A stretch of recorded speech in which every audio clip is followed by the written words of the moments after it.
Iti dumagiti machine ay ginagamit na 7 araw na may 197 total meters.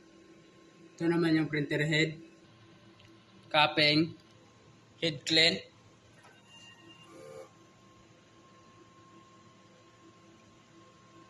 punasan ng wiper pagkatapos mag-head clean, nozzle check,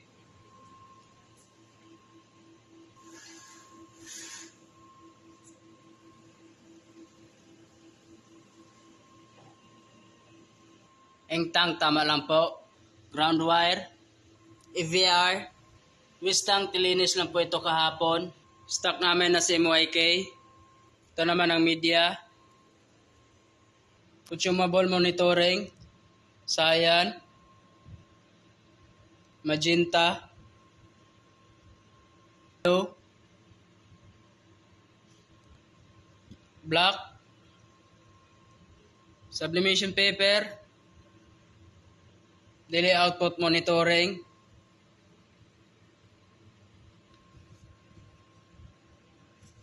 printer delay checklist,